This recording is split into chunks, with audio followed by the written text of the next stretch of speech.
ఘనత ప్రభావములు చెల్లునుగాక. క్రీస్తునందు నాకు అత్యంత ప్రియమైన దేవుని బిడ్డలారా, ప్రభు యొక్క మహాకృప వలన మరొకసారి మనమందరం కూడా ఆయన సన్నిధిలో ఆయనను ఘనపరిచి, ఆయనను మహిమపరిచి, ఆయన స్తుతించడానికి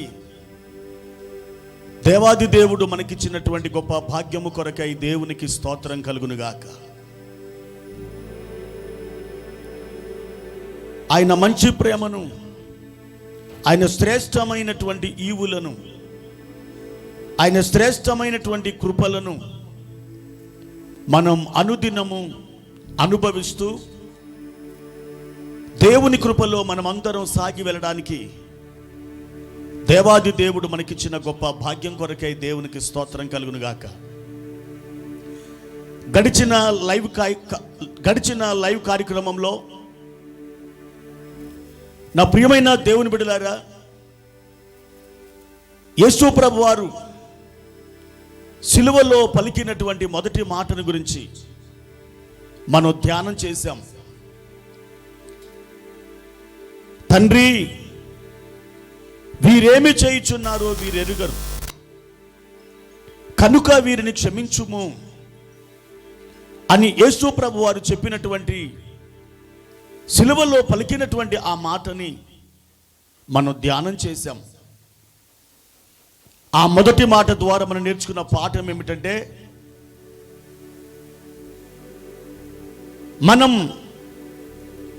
ఒక వ్యక్తిని ఎలా క్షమించాలో మనం నేర్చుకున్నాం, ఒక వ్యక్తిని ఎలా ప్రేమించాలో మనం నేర్చుకున్నాం. యేసు ప్రభు వారు ప్రేమించడం నేర్పించాడు, మనకి క్షమించడం కూడా నేర్పించాడు. ఒక వ్యక్తి యేసులాగా మారాలని, యేసు వలె జీవించాలని, యేసు వలె నడవాలని, యేసు వలె సాగాలని, యేసు వలె ఈ ప్రపంచములో తన యొక్క దైనందిన జీవిత కార్యక్రమములు నిర్వహించాలని ఒక వ్యక్తి తీర్మానం చేసుకున్నప్పుడు ఆ వ్యక్తి జీవితము ఒక మహిమగల సుగంధముగా మారుతుంది, ఒక పరిమళ తైలముగా మారుతుంది. నా ప్రియమైన దేవుని బిడ్డలారా, అది మనకి యేసు ప్రభు వారు నేర్పిస్తున్నారు. కల్వరి శిలువ ద్వారా, కల్వరి శిలువలో ప్రభు పలికిన ఆ మాట ద్వారా ఈ దినం యేసు ప్రభు వారు శిలువలో పలికినటువంటి మరొక మాటను మనం ధ్యానం చేసుకొని ముందుకు సాగి వెళ్దాం. మీ చేతిలో ఉన్నటువంటి పరిశుద్ధ గ్రంథాన్ని ఒకసారి తెరిచి ఈ మాటలు నాతో కూడా మీరు చూడాలని నేను ప్రభు పేరట మీకు మనవి చేస్తున్నాను. లూకా రాసిన సువార్త 23వ అధ్యాయము 43వ వచనాన్ని మనం ధ్యానం చేద్దాం. లూకా రాసిన సువార్త 23వ అధ్యాయము 43వ వచనాన్ని నేను చదువుతున్నాను. అందుకాయన వానితో, నేడు నీవు నాతో కూడా పరదైసులో ఉందువని నిశ్చయముగా నీతో చెప్పుచున్నాను అనెను. ప్రియమైన దేవుని బిడ్డలారా, అద్భుతమైనటువంటి మాట. యేసుక్రీస్తు ప్రభువారు దొంగతో మాట్లాడుతున్నాడు, ఆ దొంగకి సెలవిస్తున్నాడు. నేడు నీవు నాతో కూడా పరదైసులో ఉందువు అని ఆయన చెప్పుచున్నాడు. ఎవరితో చెబుతున్నాడు? ఒక దొంగతో చెబుతున్నాడు. ఆయన ఏమని చెబుతున్నాడు? నేడు నీవు నాతో కూడా పరదైసులో ఉందువు అని యేసు ప్రభువారు ఆ దొంగతో మాట్లాడుతున్నాడు.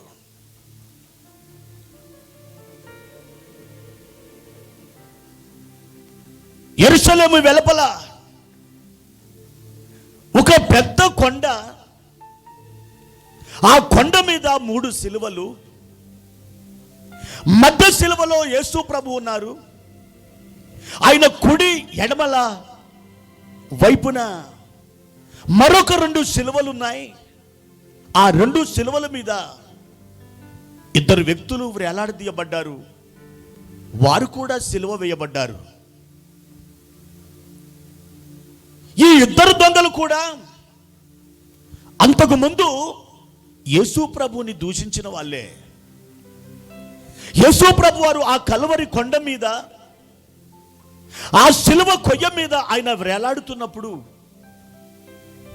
ఆ చుట్టూ ఉన్నటువంటి జన సమూహాలు, ఆ రానువ వారు, ఆ బంట్రౌతులు, ఆ మతాధికారులు, ఆ యాజకులు, ఆ ప్రధాన యాజకులు, ఆ మతాధికారులు, వీళ్ళందరూ కూడా, ఇదిగో నువ్వు దేవుని కుమారుడవైతే ఈ సిలువ మీద నుండి నువ్వు దిగిరా, అప్పుడు మేము కూడా నమ్ముతాం నువ్వు దేవుని కుమారుడు అని నమ్ముతాం. ఈ సిలువ మీద నుండి దిగివచ్చి నిన్ను నీవు మాకు కనపరుచుకో, అప్పుడు మేము నీవు దేవుని కుమారుడవని, నువ్వు దేవుడవని మేము అంగీకరిస్తాం, మా మెస్సయ్యవని మేము అంగీకరిస్తాం. యేసు ప్రభుని దూషిస్తూ, యేసు ప్రభుని అవమానిస్తూ అక్కడ ఉన్నటువంటి ఆ ప్రజలందరూ కూడా మాట్లాడుతూ ఉంటే, యేసు ప్రభుతో పాటు సిలువ వేయబడిన ఆ 2 దొంగలు కూడా వాళ్ళ మాటలతో శృతి కలిపారు. వాళ్ళ మాటలతో వంత పాడారు. వాళ్ళ మాటలతో వీళ్ళ మాటలు కూడా కలిపి వాళ్ళు ఏమన్నారు తెలుసా? అవును, నువ్వు సిలువ మీద నుండి దిగివచ్చి నిన్ను నీవు రక్షించుకొని మమ్మలను కూడా రక్షించు, మమ్మల్ని కూడా రక్షించు అంటూ యేసు ప్రభుని వారు ఎగతాళి చేస్తున్నారు, అవమానపరుస్తున్నారు. నా ప్రియమైన దేవుని బిడ్డలారా, ఆ 2 దొంగలు కూడా ప్రభువుని తృణీకరించారు, ప్రభువుని అవమానపరిచారు. అయితే అంతలో ఏం జరిగిందో ఏమో మనకు తెలియదు. ఏ మాట ద్వారా ఆ దొంగ హృదయం కదిలించబడిందో మనకు తెలియదు. ఒక దొంగ అంటున్నాడు, రే మనకు కూడా ఆయనతో పాటు సమానమైన శిక్ష పడింది, ఆయనని నువ్వు ఎందుకు తృణీకరిస్తున్నావు? నువ్వు దేవునికి భయపడవా? నువ్వు దేవునికి ఎందుకు భయపడవు? నీవు కూడా అదే శిక్షా విధిలో ఉన్నావు కదా, ఇదైతే మనకు న్యాయమేరా? ఈ పరిస్థితి, ఈ శిలువ శిక్ష, ఇదంతా కూడా మనకి న్యాయమే. ఈ శిక్ష అనుభవించడం 100కి 100% ఇది మనకు న్యాయమే. కానీ ఆయన ఏ నేరము చేయలేదు, ఆయన ఏ దోషము చేయలేదు. నువ్వు దేవునికి భయపడవా అని ఒక దొంగను మరొక దొంగ హెచ్చరిస్తూ ఉన్నాడు. అంతకుముందు 2 దొంగలు కలిసి యేసు ప్రభును తృణీకరించారు, యేసు ప్రభుని దూషించారు. కానీ కాసేపట్లో అప్పటికప్పుడే వారికి ఏం జరిగింది? ఆ దొంగలో ఏ ఆలోచన కలిగింది? ఆ దొంగలో ఎటువంటి మార్పు వచ్చేసింది? ఏ విషయం అతని హృదయాన్ని తాకింది? ఏ ఆలోచన ఆ దొంగ యొక్క మనసుని పట్టేసింది? ప్రియమైన దేవుని బిడ్డలారా, మనమందరం గ్రహించడానికి, మనమందరం కూడా నమ్మడానికి ఒకే ఒక ఆలోచన ఉంది. ఏమిటా ఆలోచన అంటే, యేసు ప్రభు వారు భయంకరమైనటువంటి ఆ శిలువ శిక్ష అనుభవిస్తూ, ఆ శిలువలో ఆయన వేలాడుతూ ఏ పాపము చేయని ఆ ప్రభు అన్యాయముగా ఆ శిలువను అనుభవిస్తూ అన్యాయమైనటువంటి శిక్షలో ఆయన పాలిభాగస్తుడై, నా ప్రియమైన దేవుని బిడ్డలారా, అలా ఆయన బాధపడుతున్నప్పుడు, ఆయన వేదన పడుతున్నప్పుడు ఆ శిలువలో యేసు ప్రభు వారు పలికిన మొదటి మాట, తండ్రి వీరేమి చేయుచున్నారో వీరెరుగరు కనుక వీరిని క్షమించుము అన్నటువంటి ఆ మాట ఈ రెండవ దొంగలో ఒక గొప్ప మార్పుని కలిగించింది, ఒక గొప్ప మార్పును కలగజేసింది. అంతకుముందు మొదటి దొంగతో రెండవ దొంగ శృతి కలిపినటువంటి వాడే. అవును కదా, నిన్ను నీవు రక్షించుకొని మమ్మల్ని కూడా రక్షించు అని చెప్పి ప్రభువును దూషించినటువంటి వాడే. కానీ యేసు ప్రభు పలికిన మొదటి మాట, తండ్రి వీరేమి చేయుచున్నారో వీరెరుగరు గనుక వీరిని క్షమించుము అని చెప్పిన ఆయన పలికినటువంటి ఆ మాట ఆ రెండవ దొంగలో విప్లవాత్మకమైనటువంటి మార్పులు తీసుకొచ్చింది, అద్భుతమైనటువంటి పశ్చాత్తాపాన్ని తీసుకొచ్చింది. ఆ దొంగ అద్భుతంగా ప్రభు వైపు మళ్లించబడ్డాడు, ప్రభు వైపు తిరిగాడు.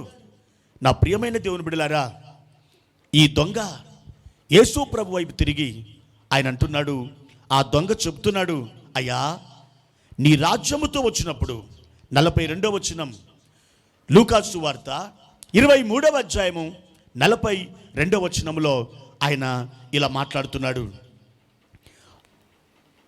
ఆయనను చూచి, యేసు నీవు నీ రాజ్యములోనికి వచ్చినప్పుడు నన్ను జ్ఞాపకము చేసుకొనుము.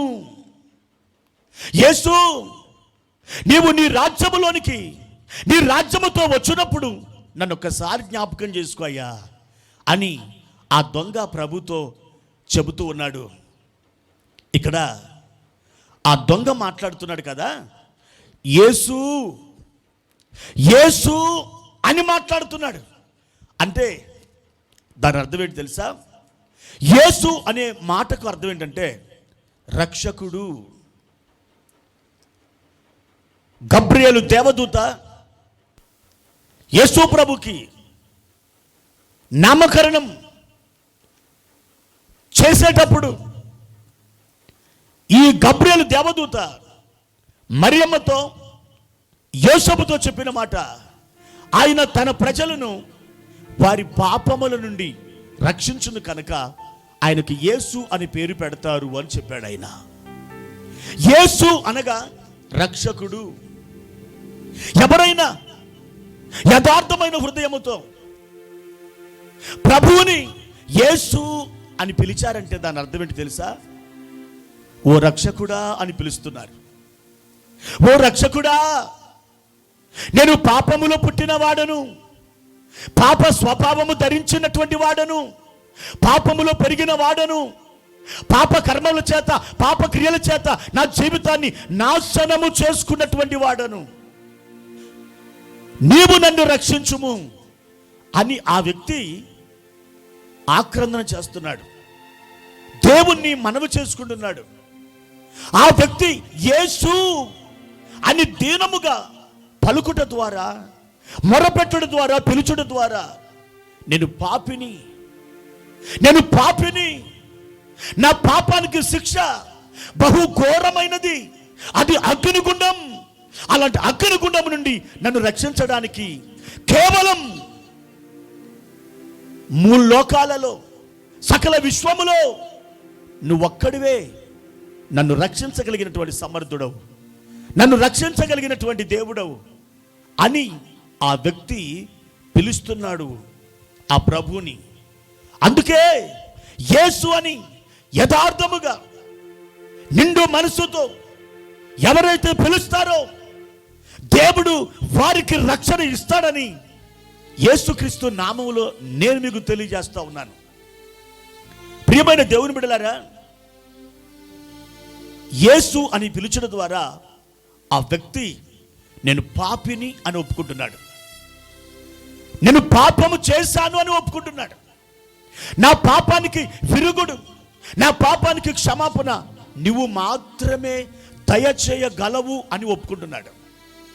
ఒక నిశ్చితమైన ఆత్మ కలిగి ఆ దొంగ యేసు ప్రభుకి మొరపెట్టుకుంటున్నాడు, విజ్ఞాపన చేస్తూ ఉన్నాడు. అవును నా ప్రియమైన దేవుని బిడ్డలారా, ఎప్పుడైతే ఒక వ్యక్తి యేసు యేసయ్య అని పిలుస్తున్నాడో, నా ప్రియమైన దేవుని బిడ్డలారా, దాని అర్థం ఏంటంటే రాబోతున్నటువంటి బహుఘోరమైన ఆ శిక్ష నుండి, ఆ ప్రమాదము నుండి నన్ను తప్పించగలిగినటువంటి సమర్థుడవు నీ ఒక్కడవే అని ఆ వ్యక్తి కోరుకుంటున్నాడు. ఆ వ్యక్తి దేవుని సహాయాన్ని ఆశిస్తున్నాడు అని అర్థం. నా ప్రియమైన దేవుని బిడ్డలారా, నీ పాపమును క్షమించడానికి ప్రభు ఒక్కడే సమర్థుడు, యేసు ఒక్కడే సమర్థుడు. యేసు నిన్ను పిలుస్తున్నాడు. ఈ దొంగ యేసు వైపు తిరిగి, యేసు నీవు నీ రాజ్యముతో వచ్చినప్పుడు నన్ను జ్ఞాపకం చేసుకో అని చెప్పినటువంటి ఆ మాట ఆ దొంగని అద్భుతమైనటువంటి ఆశీర్వాదంలోకి తీసుకెళ్ళింది, అద్భుతమైన దీవెనలోకి తీసుకొని వెళ్ళింది. అయితే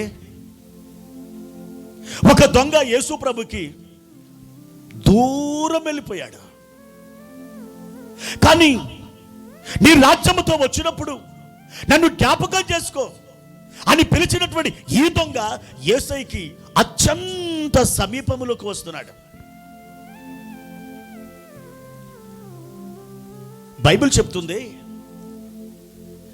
యెషయా గ్రంథం 55వ అధ్యాయము 6వ వచనంలో దేవుని వాక్యం ఇలా సెలవిస్తుంది. యెషయా గ్రంథం 55వ అధ్యాయము 6వ వచనంలో దేవుని వాక్యం ఇలా మాట్లాడుతుంది. యెహోవా మీకు దొరుకు కాలమునందు ఆయనను వెదుకుడి, ఆయన సమీపములో ఉండగా ఆయనను వేడుకొనుడి. యెహోవా మీకు దొరుకు కాలమునందు ఆయన్ని వెతకండి, ఆయన సమీపములో ఉండగా ఆయనను మీరు వేడుకొనండి అని దేవుని వాక్యం ఎంతో తేటగా సెలవిస్తూ ఉంది. నా ప్రియమైన దేవుని బిడ్డలారా, మన జీవితంలో కొన్నిసార్లు దేవుడు మనకి అద్భుతమైన అవకాశాలు ఇస్తూ ఉంటాడు. దేవుడు మనకి అత్యంత సమీపంలోకి వస్తూ ఉంటాడు. అలా వచ్చినప్పుడు ఆ సమయాన్ని, ఆ కాలాన్ని మనం వాడుకోవాలి. ఆ సమయాన్ని మనం సద్వినియోగం చేసుకోవాలి.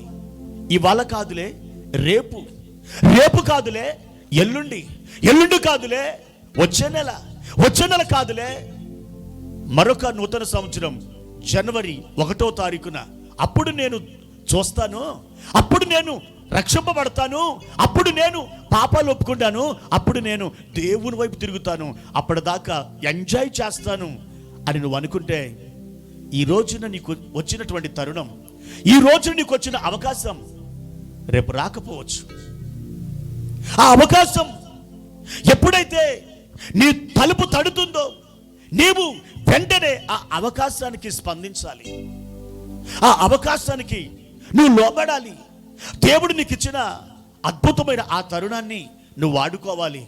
అందుకే దేవుని వాక్యం అంటుంది, ఆయన సమీపములో ఉండగా ఆయనను వేడుకొనుడి, ఆయన మీకు దొరుకు కాలమునందు ఆయనను మీరు వెతకండి. కల్వరి కొండ మీద రక్షకుడు కాసేపట్లో ఆయన తుది శ్వాస విడుస్తాడు. మానవ పాప పరిహారం కొరకు ఆయన రక్తము కార్చి ఆయన కాసేపట్లో చనిపోతాడు. అయితే ఆ కొద్ది నిమిషాలలో, ఆ కొద్ది సమయములో ఈ దొంగ యేసు ప్రభుతో మాట్లాడుతున్నాడు. యేసు, యేసు, నీవు నీ రాజ్యముతో వచ్చినప్పుడు నన్ను జ్ఞాపకం చేసుకో యేసయ్యా అని ఒక దీనంగా ఆయన మొరపెడుతున్నాడు, దీనాలాపన చేస్తున్నాడు.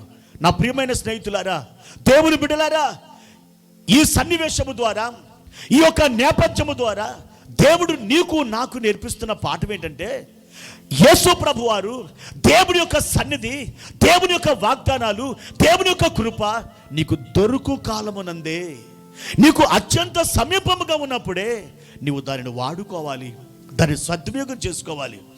ఒకవేళ ఆ తరుణం నీకు దూరమైతే, ఒకవేళ ఆ సమయం నీ జీవితంలో మరొక్కసారి రాకపోతే, దేవుడు నీకు ఇచ్చినటువంటి తరుణాలని నువ్వు తృణీకరించినట్టయితే రేపు నిత్యత్వం అంతా బాధపడవలసినటువంటి ఒక ప్రమాదకరమైన పరిస్థితి ఏర్పడుతుంది. అందుకే ఈ సమయంలో దేవునితో మాట్లాడుతున్నాడు. ఇదిగో ఇదే అనుకూల సమయం, ఇదే రక్షణ దినం, నేడు అనే సమయం ఉండగానే ఆ సమయాన్ని మీరు సద్వినియోగం చేసుకోండి అని దేవుని వాక్యం సెలవిస్తూ ఉంది. కొద్దిసేపట్లో ఆ ప్రభు తనకు దూరం అవుతాడు. ఆ అద్భుతమైనటువంటి ఒక గోల్డెన్ టైం, ఒక బంగారు సమయం ఆ దొంగకి తటస్థించింది. ఆ సమయాన్ని వాడుకుంటున్నాడు. అయ్యా, నీవు నన్ను రక్షించు, నీవు నీ రాజ్యముతో వచ్చినప్పుడు నన్ను జ్ఞాపకం చేసుకో అని చెప్పినప్పుడు యేసు ప్రభు వారు అద్భుతంగా అతని ప్రార్థనకి స్పందించాడు, జవాబిచ్చాడు. ప్రియమైన దేవుని బిడ్డలారా, చాలాసార్లు మన జీవితంలో అవకాశాలు వస్తూ ఉంటాయి. కానీ ఈ అవకాశాలని మనం వాడుకుంటున్నామా? ఈ అద్భుతమైన తరుణాలని మనం వాడుకుంటున్నామా? ఈరోజు బాలేదు, రేపు మంచి రోజు అంట. ఈరోజు ఈ గడియ చాలా అశుభ గడి అంట, రేపు మంచి గడియ వస్తుందంట, రేపు చూద్దాములే అని అనుకొని ఈ రోజున దేవుడు నీకు ఇచ్చినటువంటి అద్భుతమైన 24 గంటల సమయాన్ని నువ్వు త్రోసివేస్తున్నావంటే, తృణీకరిస్తున్నావంటే, నా ప్రియమైన దేవుని బిడ్డలారా, అది ఎంత ప్రమాదకరమైన విషయమో ఇప్పుడు నీకు అర్థం కాకపోవచ్చు. రేపటి దినాన ఆ సమయం, దాని యొక్క విలువ నీకు అర్థమైనప్పుడు నువ్వు చాలా బాధపడతావు, తల బాదుకుంటావు. అయినా ప్రయోజనం ఏంటి? అయినా లాభం ఏంటి? పోగొట్టుకున్న సమయం తిరిగి వస్తుందా? జారిన మాట తిరిగి రాదు, పోగొట్టుకున్న సమయము తిరిగి రాదు. నా ప్రియమైన దేవుని బిడ్డలారా, పోగొట్టుకున్నటువంటి అవకాశము కూడా ఎన్నడూ తిరిగి రాదు. గురి చూచి వదిలిన బాణం కూడా ఎన్నడూ తిరిగి రాదు. తిరిగి రాని వాటిలో కొన్ని ఉన్నాయి. అందులో ఒకటేంటంటే, దేవుడు నీకు ఒక మంచి అవకాశం ఇచ్చినప్పుడు, ఒక మంచి తరుణం ఇచ్చినప్పుడు దాన్ని నువ్వు పోగొట్టుకుంటే ఎన్నడూ కూడా అది నీకు తిరిగి రాదు నీ జీవితంలో. అందుకే ఒక మంచి పని చేయడానికి కానీ, ఒక మంచి కార్యక్రమం తలపెట్టడానికి కానీ, లేకపోతే ఒక మంచి కార్యక్రమములో ఇతరులను ప్రోత్సాహపరచడానికి కానీ నీకు అవకాశం కనుక వచ్చిందంటే ఆ సమయాన్ని నువ్వు సద్వినియోగం చేసుకోవాలి.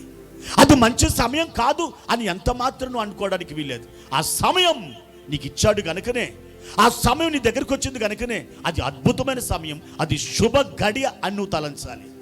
ఆ మాటకు వస్తే దేవుని బిడ్డలారా, అశుభ గడియలు అనేవి ఏమీ లేవు.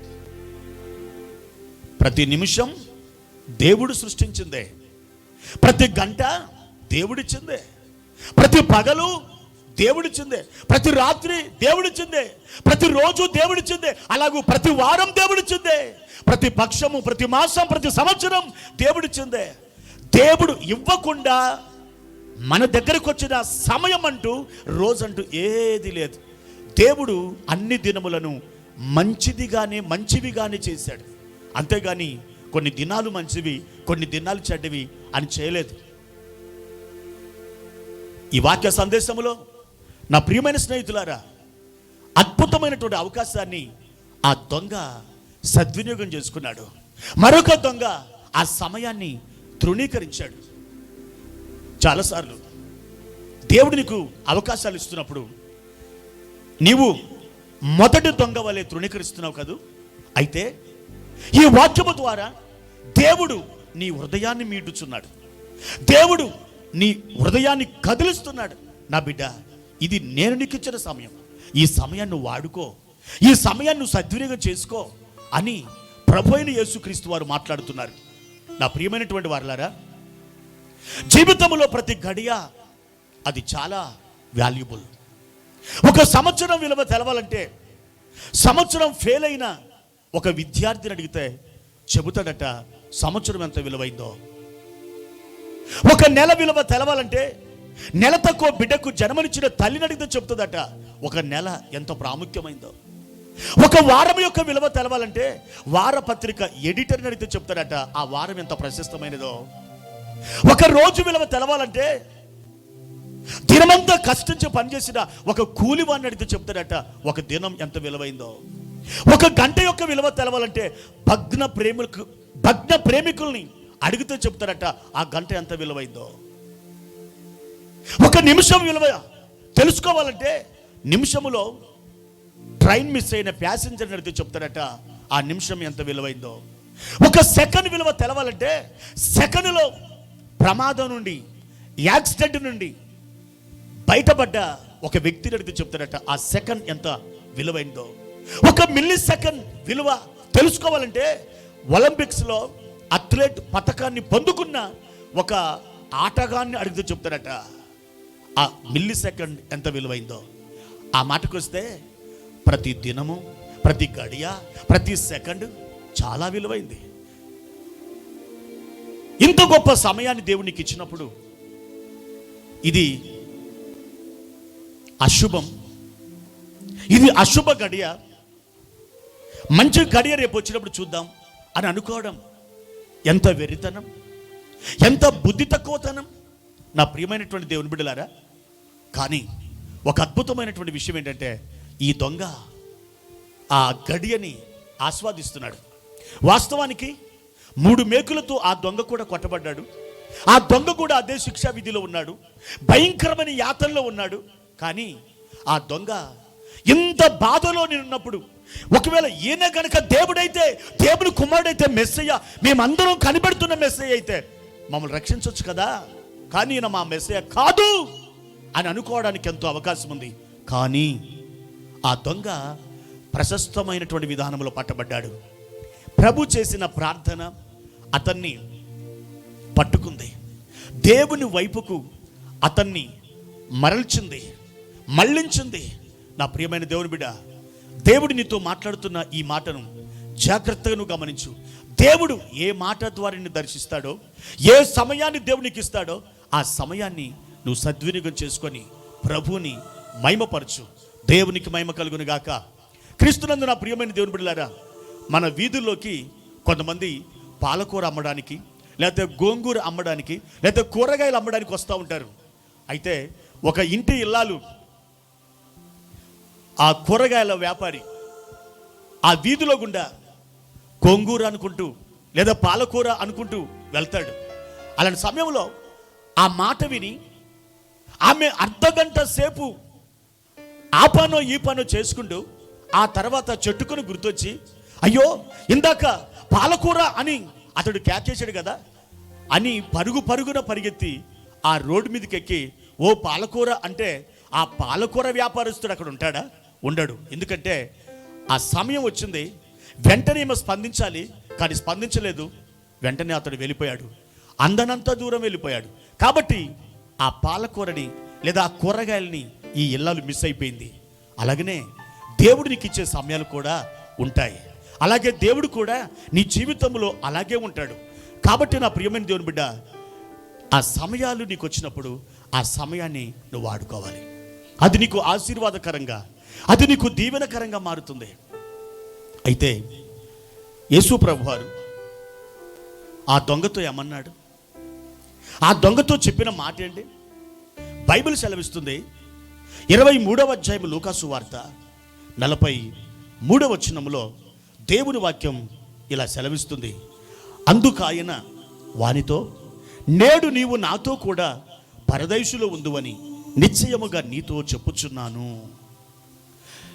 నేడు నీవు నాతో కూడా పరదైసులో ఉంటావని యేసు ప్రభువారు అతనితో చెప్తున్నారు. పరదైసు. నా ప్రియమైన దేవుని బిడ్డలారా, చాలాసార్లు మనుషులందరూ ఏమనుకుంటున్నారు తెలుసా? పుట్టుకకు చావుకు మధ్యలో ఉన్నదే జీవితం, ఆ జీవితాన్ని మనం ఎంజాయ్ చేయాలి, తినే అవకాశం వస్తే తినాలి, త్రాగే అవకాశం వస్తే త్రాగాలి, పాపం చేసే అవకాశం వస్తే చేయాలి, చూచే అవకాశం వస్తే చూడాలి, అనుభవించే అవకాశం వస్తే అనుభవించాలి. ఎందుకంటే పుట్టుకకు చావుకు మధ్యలో ఉన్నది జీవితం.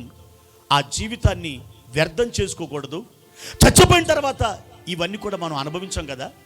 మనం తినాలి అనుకుంటే తినలేం కదా, ధరించుకోవాలి అనుకుంటే ధరించుకోలేం కదా. కాబట్టి ఈ జీవితం ఉండగానే అన్నీ అనుభవించాలి అనుకుంటారు చాలామంది. కొంతమందికి జీవితం అంటే తినడం, త్రాగడం, సుఖించడం, కావో పీవో మజా కరో, ఇది వాళ్ళ జీవితం, ఇది వాళ్ళ లైఫ్ స్టైల్.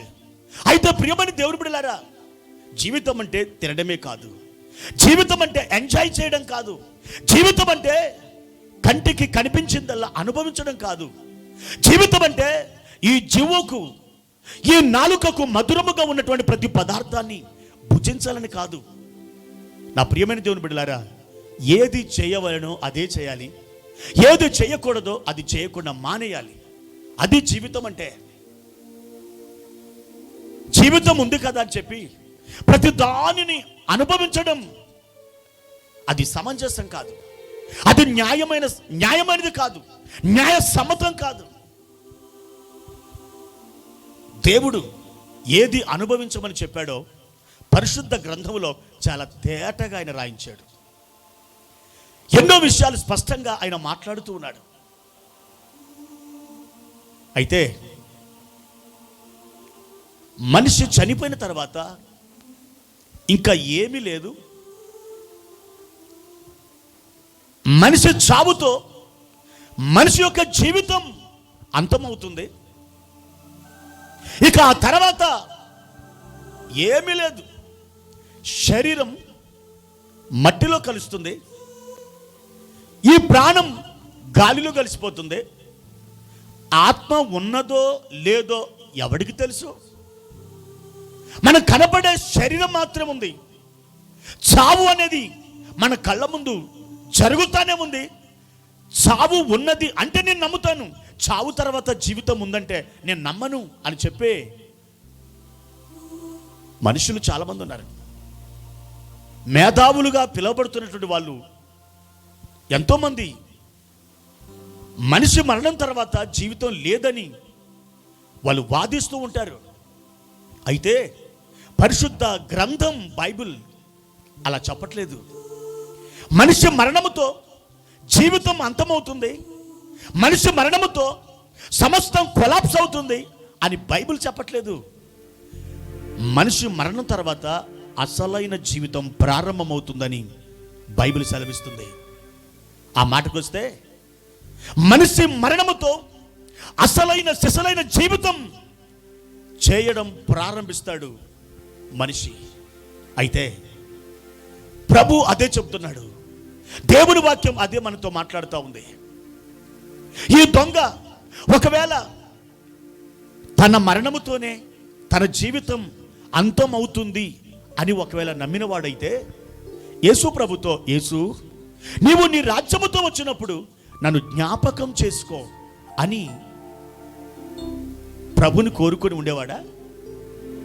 ప్రభువుని బతుమాలుకొని ఉండేవాడా? ఎంత మాత్రం కాదు. అంటే మరణము తర్వాత జీవితం ఉంది, మరణము తర్వాత మరొక లోకం ఉంది అని ఈ దొంగ నమ్ముతున్నాడు.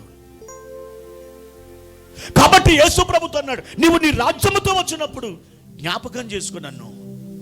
ఒకవేళ మరణముతోనే మనిషి యొక్క జీవితం సమాప్తమైపోతుందంటే ఈ దొంగ యేసు ప్రభుని నీవు నీ రాజ్యముతో వచ్చినప్పుడు నన్ను జ్ఞాపకం చేసుకో అనే మాట అడగడం బుద్ధిహీనత అవుతుంది, బుద్ధి తక్కువతనం అవుతుంది. కానీ అలా కాదు నా ప్రియమైన దేవుని బిడ్డలారా. మరణము తర్వాత జీవితం ఉంది. ఆ జీవితము కొరకు ఇక్కడే ఇప్పుడే మనమందరం కూడా సిద్ధపడాలి. అప్పటికప్పుడు మంచం మీద నుండి, ఆ బెడ్ మీద నుండి లేచి 5 నిమిషాల్లో స్టేషన్కి ఆ ట్రైన్ వస్తుందనగా మనం వెళ్ళి మొహం కడుక్కోకుండా, వస్త్రాలు ధరించుకోకుండా, కాస్త తల దూవుకోకుండా, నూనె రాచుకోకుండా మనం పక్క మీద నుండి ఎలా లేచామో అలాగే ఆ పాచిముఖంతో మనం వెళ్ళి ట్రైన్ ఎక్కుతామా? మనం ప్రయాణం చేస్తామా? చేయం కదా. సిద్ధపడతాం, కొన్ని గంటల నుండి సిద్ధపడతాం. అయితే మన ప్రయాణం ఇంకా దీర్ఘ ప్రయాణం అయితే, ఒకవేళ దూరదేశం వెళ్ళాల్సినటువంటి ప్రయాణం అయితే ఎన్నో రోజుల నుండి మనం సిద్ధపడతాం.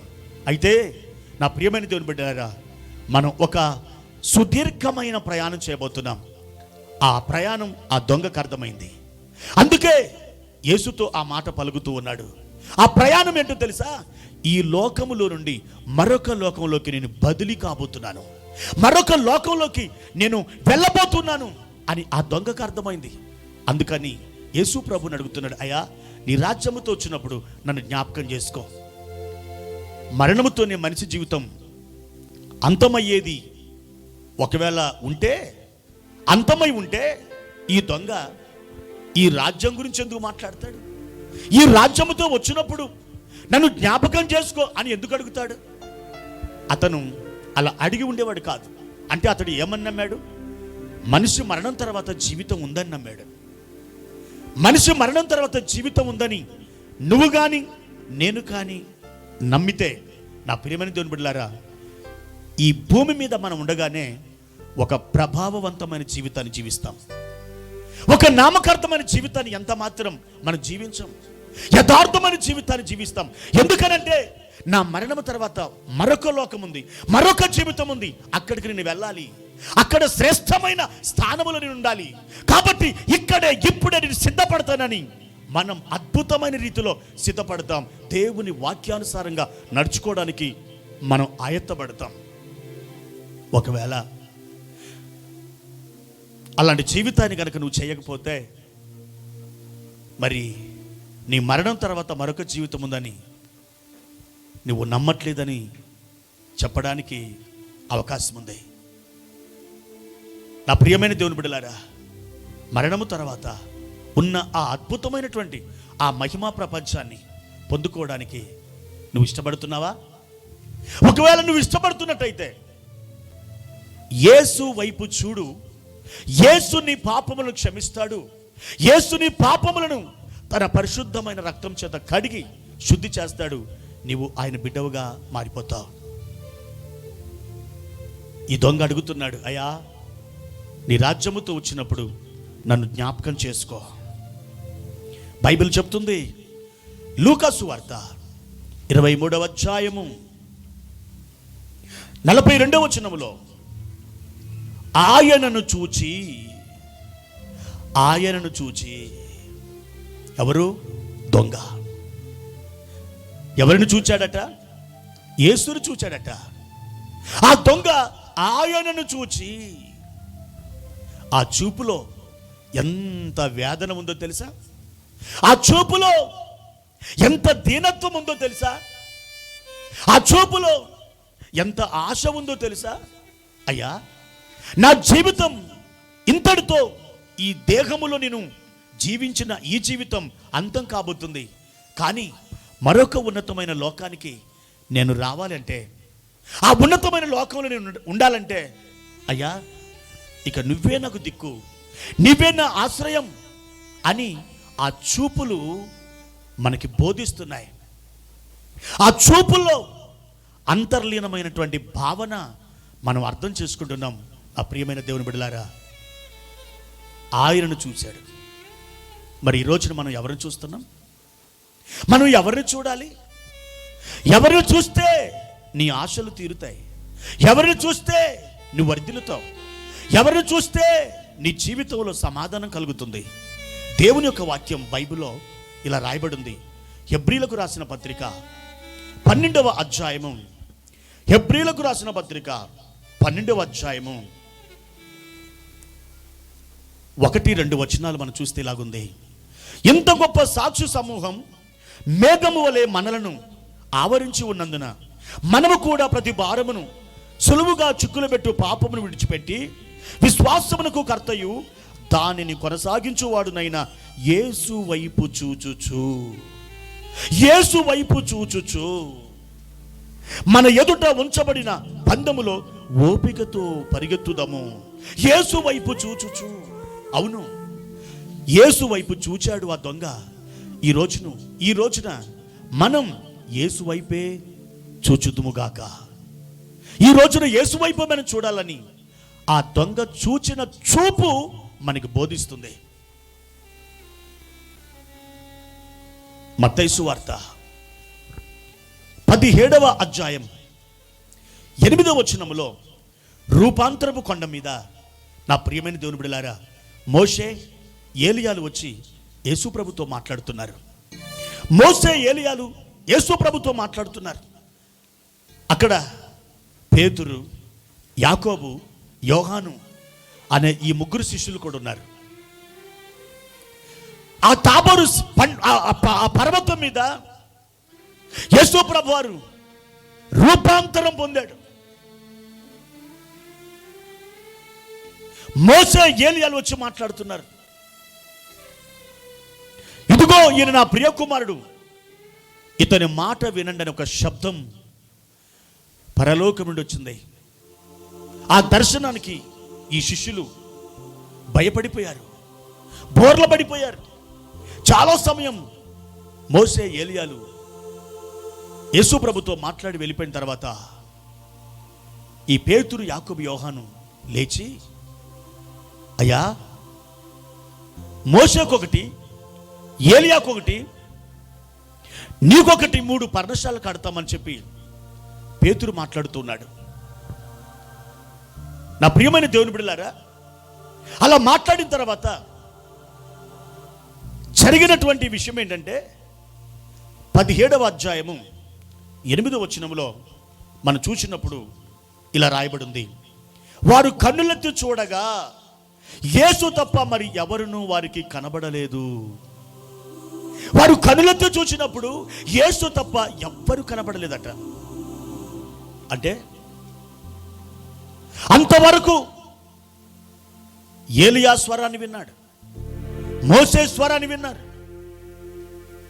మోషే, ఏలియాలు యేసు ప్రభుతో మాట్లాడిన ఆ దృశ్యాలు వీరికి తెలుసు. ఆ స్పృహలో ఉండి గమనించారు. ఆ తర్వాత వాళ్ళు భయపడి భయాభ్రాంతులు గురైపోయి వాళ్ళు పడిపోయారు. ప్రభు వచ్చి వారిని లేపి, లేండి, ఇక్కడ నుండి వెళదాం అని చెప్పారు. అయితే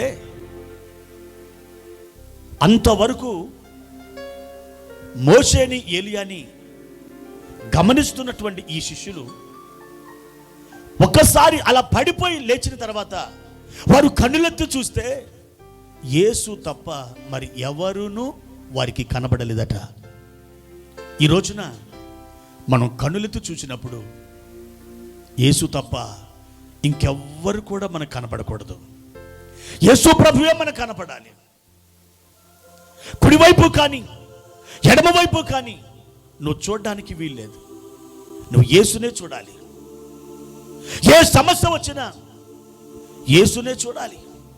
ప్రతి పరిస్థితుల్లో యేసునే చూడాలి. ప్రతి కష్టములో నువ్వు యేసునే చూడాలి. ప్రతి కన్నీరులో, దుఃఖములో నువ్వు యేసునే చూడాలి. ఎప్పుడైతే యేసును చూస్తావో యేసు ద్వారా నీకు జవాబు లభిస్తుంది, నీకు అద్భుతం జరుగుతుంది. యేసును చూడాలి. ఈ దొంగ యేసు వైపు చూస్తున్నాడు. ఆయన వైపు చూచి, అయ్యా, నీ రాజ్యముతో నువ్వు వచ్చేటప్పుడు నన్ను జ్ఞాపకం చేసుకో అని దీనముగా అడుగుతూ ఉన్నాడు. యేసు ప్రభువారు అద్భుతంగా అతనికి జవాబిచ్చారు. ఏంటో తెలుసా? నేడు నీవు నాతో కూడా పరదేశులో ఉందువు.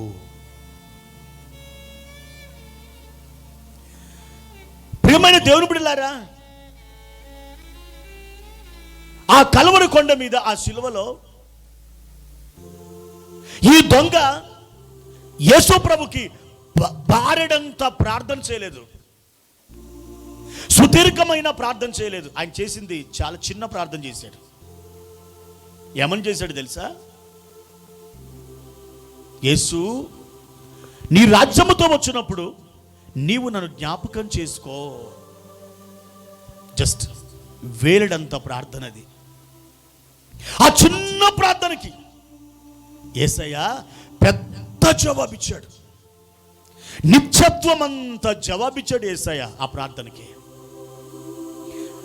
చాలాసార్లు అనేకులు సుదీర్ఘమైన ప్రార్థన చేస్తారు, కానీ జవాబులు రావు. పరలోకం ఆ ప్రార్థనలకు స్పందించదు. కానీ ఈ దొంగ యేసు ప్రభుని చిన్న మాట అడిగాడు, చిన్న ప్రార్థన చేశాడు. యేసు ప్రభు వారు పెద్ద జవాబు ఇచ్చాడు. భూమి మీద ఉన్న ప్రతి మనుషుడు కూడా దేనినైతే కోరుకుంటాడో, దేనినైతే ఆశిస్తాడో, ఏది పొందితే అతడు సంతోషపడతాడో అంత పెద్ద జవాబు అనగా ఆ పరదేశుని దేవుడు ప్రభుని యేసుక్రీస్తు ఆ దొంగకి వాగ్దానం చేశారు. ఆ వాగ్దానం పొందిన ఈ దొంగ సంతోషించాడు. నేడు నీవు నాతో కూడా పరదేశంలో ఉండు. బాబు, ఈరోజు నేను వెళ్ళిపోతాను, కానీ నువ్వు మాత్రం రేపు వచ్చేయి. ఈరోజైతే నేను వెళ్తాను, రేపు నువ్వు రా అని చెప్పి ఆ దొంగతో యేసుప్రభు చెప్పలేదు. ఆ దొంగతో చెప్పిన మాట నేడు అనే మాట. నేడు నేడు అనేది ఎంత అర్జెంటు పదం అది, ఎంత అత్యవసరమైన పదం అది.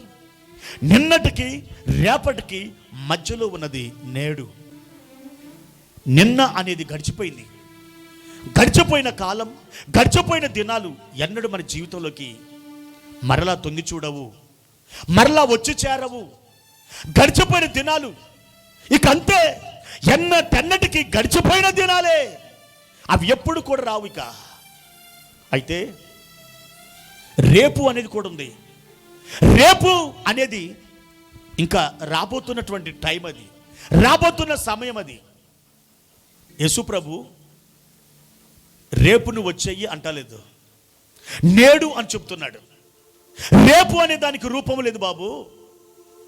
నిన్న అనేది గడిచిపోయింది, అదన్నడు మరలా తిరిగి రాదు. నిన్నటికి రేపటికి మధ్యలో ఉన్నదే నేడు, టుడే.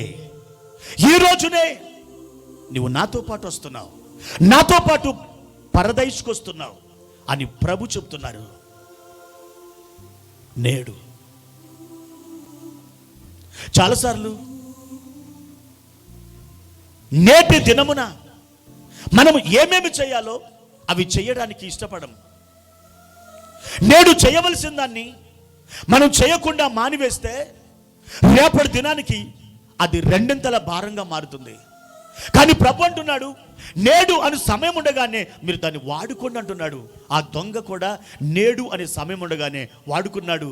ఒక అద్భుతమైన చిన్న మాట ప్రార్థన చేశాడు, అయ్యా నీ రాజ్యంతో వచ్చేటప్పుడు నన్ను కూడా జ్ఞాపకం చేసుకో. ఆ మాటకి స్పందించిన యేసయ్య గొప్ప వాగ్దానం ఇచ్చాడు. అదే రోజున యేసు ప్రభు వారు ఆ దొంగను తీసుకొని పరదైసుకి ఆయన వెళ్ళిపోయాడు. Praise the Lord. దేవునికి మహిమ కలుగును గాక. నా ప్రియమైన దేవుని బిడ్డలారా, చాలాసార్లు యేసు ప్రభుని సొంత రక్షకునిగా అంగీకరించి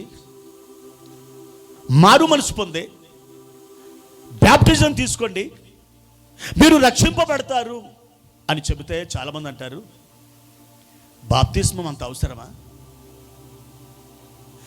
పరలోకం వెళ్ళడానికి బాప్తిస్మం అంత అవసరమా? యేసు ప్రభు నా దేవుడని నమ్ముతున్నాను కదా, యేసు ప్రభు వారు నా రక్షకుడని నమ్ముతున్నాను కదా, యేసు ప్రభు వారు నా కొరకు ప్రాణం అర్పించాడని, రక్తం చిందించాడని నమ్ముతున్నాను కదా, బాప్తిస్మం అవసరమా?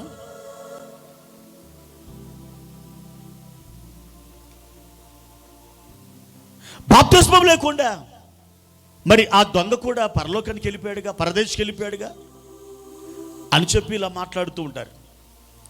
నా ప్రియమైన దేవుని బిడ్డలారా, శిలువ మీద ఉన్నటువంటి దొంగ బాప్తిస్మం లేకుండానే పరలోకానికి, పరదేశికి వెళ్ళాడంటే ఆ దొంగకు అవకాశం లేదు బాప్తిస్మం తీసుకోవడానికి.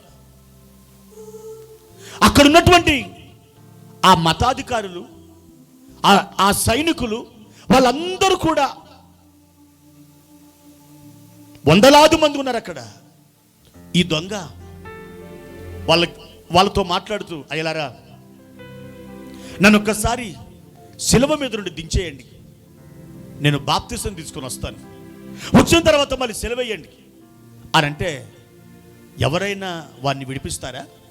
శిలువ మీద నుండి దించుతారా? ఎవరు దించరట్లా. అడగడానికి అవకాశం లేదు. ఎవరు కూడా వాడిని క్షమించరు. ఎవరు కూడా శిలువ మీద నుండి వాడిని దించరు. కానీ నా ప్రియమైన దేవుని బిడ్డలారా, అవకాశము లేక, మరొక గడియ లేక, వచ్చిన గడియల్లో కూడా ఈ ఒక్క గడియ కాబట్టి, యేసు నీవు నీ రాజ్యముతో వచ్చేటప్పుడు జ్ఞాపకం చేసుకో అనే మాటకి స్పందించిన ఆ ప్రభు నేడు నీవు నాతో కూడా పరదేశంలో ఉందని అని చెప్పి అతన్ని పరదేశికి తీసుకెళ్ళాడు. తీసుకోవడానికి, బాప్తిస్మం తీసుకోవడానికి అవకాశం లేదు కాబట్టి అతన్ని పరదేశికి తీసుకొని వెళ్ళడానికి యేసు ప్రభు ఇష్టపడ్డాడు. మరి ఇప్పుడు మనకి అవకాశం లేదా? అతడంటే సిలువ వేయబడ్డాడు. మరి మనం ఏ సిలువ వేయబడ్డాం? ఏ సిలువలో వేలాడుతున్నాం? మనం సిలువ కింద ఉన్నటువంటి దొంగలమా? నా ప్రియమైనటువంటి వారలారా, ఈ ఉదంతము ద్వారా మనకి ఏం నేర్పిస్తుందంటే, ఒకవేళ భయంకరమైనటువంటి జబ్బుతో ఉండి మరణ పడకలో ఉండి హాస్పిటల్లో అవస్థపడుతున్నప్పుడు నువ్వు అనుకోకుండా ఆ పేషెంట్ని కలిసి నువ్వు సువార్త చెబితే, అవునయ్యా నేను నమ్ముతున్నాను, యేసు ప్రభు గొప్ప దేవుడు, ఆయన ద్వారా నా పాపాలు క్షమించబడతాయి, నన్ను మోక్షంలోకి తీసుకుని వెళ్ళేది ఆయన ఒక్కడని నీ మాటల ద్వారా నేను నమ్ముతున్నాను అని చెప్పి ఒకవేళ నమ్మితే, ఆ వ్యక్తి బాప్తిస్మం పొందకుండానే పరదేశుకు వెళ్ళిన ఆ దొంగ యొక్క కోట కిందకు వస్తాడు. ఎందుకనంటే ఈ పేషెంట్ని తీసుకెళ్ళి ఒక నదిలో కానీ, చెరువులో కానీ, వాగులో కానీ ముంచి బాప్తిస్మిస్తే అతడు చచ్చిపోతాడు. కాబట్టి దొంగని క్షమించి ఎలాగూ బాప్తిసం లేకుండా పరలోకాన్ని తీసుకుని వెళ్ళాడో, మరణ గడియల్లో ఉన్నటువంటి ఈ వ్యక్తి ఆ సువార్త విని ప్రభువుని రక్షకునిగా అంగీకరించి ఆయన రక్తంలో తన పాపాలు కడిగి వేసుకొని పాపపు ఒప్పుకోలు ప్రార్థన చేసినప్పుడు ఆ వ్యక్తి కూడా పరదేశికి వెళ్తాడు.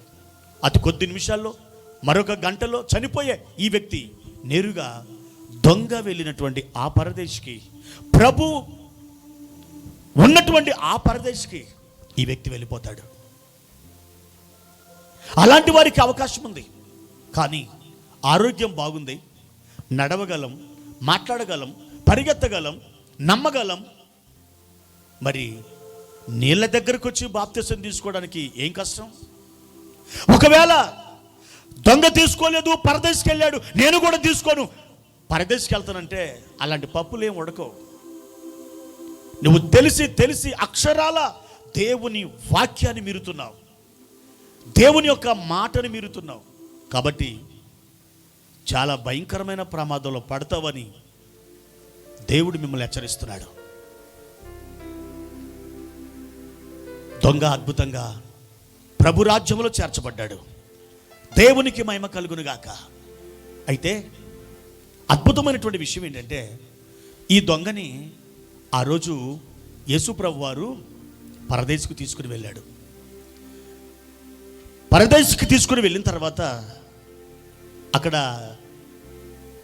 ఏం జరిగి ఉండొచ్చు?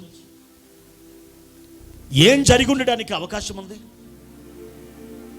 నా ప్రియమైన దేవుని బిడ్డలారా, యేసు ప్రభు వారు భూగర్భములో ఉన్నటువంటి ఆ పాతాళములోకి, ఆ పాతాళంలో ఒక భాగముగా ఉన్నటువంటి పరదేశు, ఆ పరదేశులోకి ఆయన అడుగుపెట్టాడు.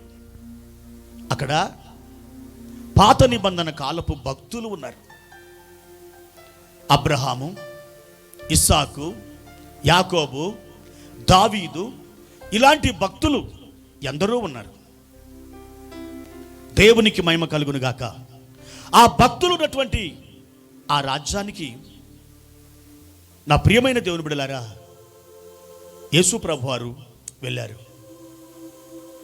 యేసు ప్రభుతో పాటు ఆ దొంగ కూడా వెళ్ళాడు.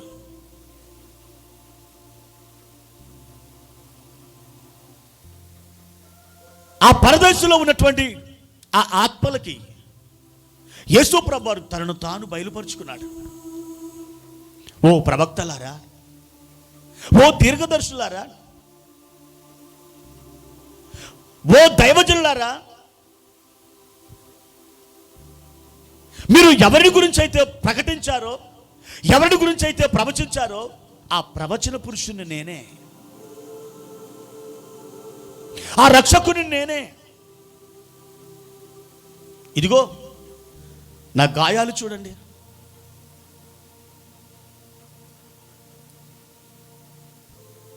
నిజముగా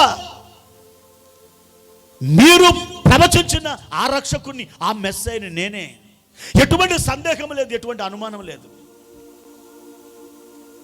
ఆత్మల లోకములో, ఆ పరదేశులో ప్రభువారు తను తాను ఆయన ప్రకటించుకుంటున్నప్పుడు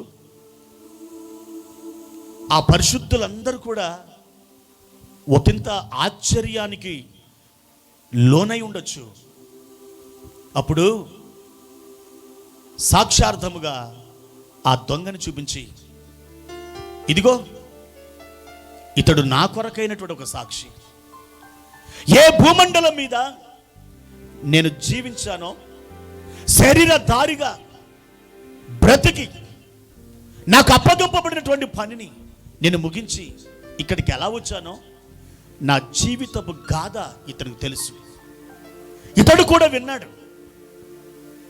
దేవునికి స్తోత్రం కలుగును గాక. అప్పుడు ఆ దొంగ మాట్లాడడం మొదలుపెట్టాడు.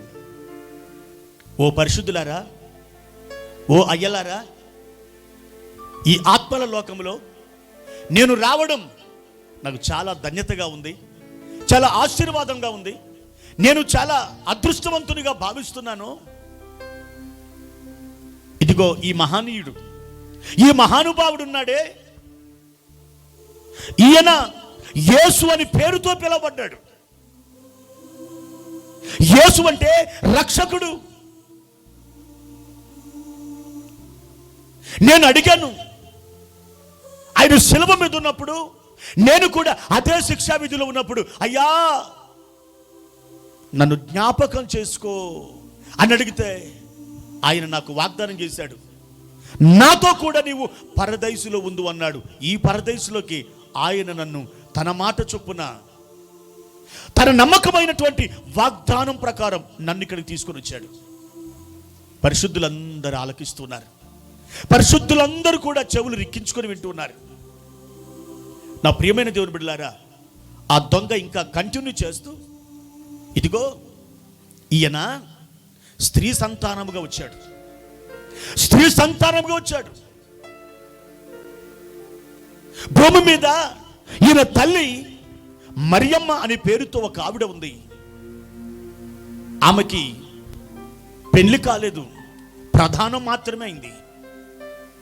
ప్రధానమైన తర్వాత ఆ తల్లి గర్భవతిగా మారింది. అనేకులు ఆమె ఏం పాపం చేస్తే గర్భం ధరించిందో అని చెప్పి ఆమెని అవమానపరిచారు, అనుమానించారు. కానీ అది వాస్తవం కాదు. ఆవిడ భర్త యోసేపు అలాగే అనుకున్నాడు. రహస్యంగా ఆమెకి విడాకులు ఇద్దామనుకున్నాడు. కానీ అతని స్వప్నములో ఒక దేవదూత ప్రత్యక్షమై ఆమె పరిశుద్ధాత్మ వలన గర్భం ధరించింది. పుట్టబోయే శిశువు ఆయన పరిశుద్ధుడు, యేసు అనే ఆయనకు పేరు పెడతారు. తన ప్రజలను వారి పాపముల నుండి రక్షిస్తాడు గనక ఆయనకి యేసు అని పేరు పెడతారని చెప్పి ఆ దేవదూత మాట్లాడారట. అప్పుడు ఆ మాట చెప్తున్నప్పుడు ఆ వేవేల ఆ పరదేశ్ మండలంలో ఒక ప్రవక్త దిగ్గులు లేశాడు. ఆ ప్రవక్త పేరు యెషయా. బాబు, నీవు అతని గురించి ప్రకటిస్తున్నావు, అతని గురించి నువ్వు మాట్లాడుతున్నావు. పెళ్లి కాకముందే ఒక కన్యక గర్భం ధరించిందా? ఆ గర్భవాసములో ఈ మహనీయుడు పుట్టాడా? ఆ విషయాన్ని ముందుగా ప్రకటించింది నేనే నాయన. ఆ విషయాన్ని తెలియజేసిన వాడు నేనే ఆ ప్రవచనాన్ని రాశాను. ఇదిగో కన్యక గర్భవతి అయి కుమారుని కనును, ఆయనకి ఇమ్మానుయేలుని పేరు పెట్టుదురు అని రాసిన వాడని నేనే. దైవాత్మ నా మీదికి దిగి వచ్చినప్పుడు నేను ఆత్మావశుడనై ఆ ప్రవచనాన్ని నా ప్రవచన గ్రంథములో రాశాను. నా ప్రవచన ప్రకారం నేను ఎదురు చూసిన కన్యక గర్భవతి అయి కుమారుని కనును అని చెప్పబడిన ఈ మహానీయుడు, ఆ మహానీయుడు ఈయనేనా? అవునయ్యా, కన్యక గర్భంలో ఈయన జన్మించాడయ్యా. అందరూ ఆశ్చర్యపోతున్నారు. యెషయా కాలం తర్వాత కాలంలో ఎవరైతే యెషయా ప్రవచనాలు చదివారో వాళ్ళందరూ కూడా బాబోయ్, దైవజుడైన యెషయా ప్రకటించిన కన్యక సంతానము ఈయనేనట. ఆహా, మా జన్మ ధన్యమైపోయింది, ఓ కన్యక కుమారుడా అని చెప్పి వాళ్ళు ఆరాధించడం ప్రారంభించారు, ఘనపరచడం ప్రారంభించారు. దేవునికి మహిమ కలుగును గాక. ఇంకా ఆ దొంగ మాట్లాడుతున్నాడు, ఇదిగో ఈయన కన్యక గర్భంలో పుట్టడం మాత్రమే కాదు నాయన, ఇతను యూదా బెత్లెహేం అనే గ్రామంలో జన్మించాడు. వాస్తవానికి వీళ్ళది నజరేతు. నజరేత్ అనేది గలిలయ జిల్లాలో ఉంది. యూదా బెత్లెహేం అనేది అది యూదయ జిల్లాలో ఉంది. నజరేతుకు బెత్లెహేముకి మధ్య సుమారు 150 కిలోమీటర్ల దూరం. అక్కడ నుండి నజరేతు నుండి ఆ మరియమ్మ జనాభా లెక్కలలో తన పేరుని నమోదు చేయించుకోవడానికి ప్రదానం చేయబడ్డ తన భర్త అయిన యోసేపుతో పాటు బయలుదేరి వీళ్ళు యూదయ బెత్లెహేం అనే ప్రాంతానికి వచ్చారు. అప్పుడే మరియమ్మ పురిటి నొప్పులు తగిలి ఒక అద్భుతమైన శిశువుని కన్నది. ఆ శిశువు పెరిగి పెద్దవాడై మనందరి కోసం ప్రాణాలు అర్పించిన వాడు ఈ మహానీయుడు. ఎప్పుడైతే ఆ దొంగ అలా చెప్తున్నాడో మరొక ప్రవక్త లేచి బాబు, నువ్వు ఎవరి గురించి అయితే ఏ ప్రాంతములో ఆయన జన్మించాడని చెప్పావో ఆ ప్రాంతంలో జన్మిస్తాడని ప్రకటించింది నేనే. నా పేరు మీకా అని అంటారు. నేను రాసినటువంటి ఆ గ్రంథములో, మీకా గ్రంథములో 5వ అధ్యాయం 2వ వచనములో యూదయ బెత్లెహేం ఎఫ్రాతా, యూదా వారి కుటుంబంలో నువ్వు అల్పమైన దానో కాదు, ఇశ్రాయేలు అను ప్రజలను పరిపాలించే అధిపతి నీలో నుండి వచ్చును అని రాసింది నేనే.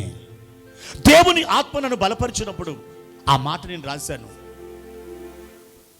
ఆశ్చర్యపోతున్నారు ఆ పరదేశు మండలంలో ఉన్నటువంటి ఆత్మలందరూ కూడా. కన్యక గర్భములో వస్తాడని యెషయా భక్తుడు ప్రవచించాడు. అక్షరాలుగా కన్యక గర్భము నుండి వచ్చాడు. యూదా బెత్లెహేములో నుండి ఆయన వస్తాడు అని మీకా భక్తుడు ప్రవచించాడు. అలాగే ఈ మహనీయుడు యూదా బెత్లెహేములో జన్మించాడు. ఇంకా ఆ దొంగ ఆగకుండా మాట్లాడుతున్నాడు. ఏమనంటే, ఇతడు అబ్రహాము సంతానముల నుండి వచ్చాడు. అబ్రహాము సంతానములో నుండి వచ్చాడు. అవును, రాబోయే మెస్సయ్య అబ్రహాము సంతానము నుండి రావాలి. దేవుని వాక్యం ఇలా సెలవిస్తుంది. ఆదికాండం 22వ అధ్యాయము 18వ వచనం. మరియు నీవు నా మాట వినినందున భూలోకములోని జనములన్నీ నీ సంతానం వలన ఆశీర్వదింపబడును, నా తోడని ప్రమాణము చేసి ఉన్నానని యెహోవా సెలవిచ్చెను. నీ సంతానం వలన ఆశీర్వదించబడును. నీ సంతానం ఎవరి సంతానం? అబ్రహాము సంతానం. అబ్రహాము సంతానము ద్వారా భూలోకములోని సమస్త వంశాలు, సమస్త జనములు దీవించబడతారట. ఆ విషయాన్ని అపోస్తలుడైన పౌలు ఆదికాండం 3వ అధ్యాయము గలతీలకు రాసిన పత్రిక 3వ అధ్యాయము 16వ వచనములో ఇలాగు రాస్తున్నాడు. 16వ వచనం, గలతీ 3:16. అబ్రహామునకును అతని సంతానమునకును వాగ్దానములు చేయబడెను. ఆయన అనేకులను గూర్చి అన్నట్టు సంతానములకును అని చెప్పక ఒకని గూర్చి అన్నట్టే నీ సంతానమునకును అనెను. ఆ సంతానము క్రీస్తు. ఆ సంతానము క్రీస్తు. అబ్రహాముకి ఒక సంతానం కలుగుతుంది. ఆ సంతానము ద్వారా భూలోకములోని జనములందరూ కూడా ఆశీర్వదించబడతారు. భూలోకములోని జనములన్నీ ఆశీర్వదించబడే ఆ సంతానం ఎవరో కాదు, ఆ సంతానము క్రీస్తే అని అపోస్తుడైన పౌలు గారు రాస్తున్నారు. దొంగ ఆగకుండా చెప్తున్నాడు, మాట్లాడుతున్నాడు. అబ్రహాము లేసి, అయ్యా, నీ దినమును నేను చూడాలని నా జీవిత కాలములో నేను ఎదురు చూశాను.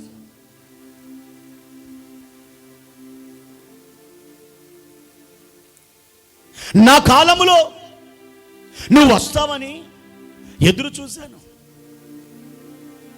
ఆత్మల మండలములో, ఆత్మల లోకములో, ఆ పరదేశంలో ఉన్న పరిశుద్ధులందరూ కూడా ఆ మాట విని, ఓ, అబ్రహాముకి వాగ్దానం చేయబడిన సంతానం వస్తాడని మేము కూడా ఎదురు చూసాం.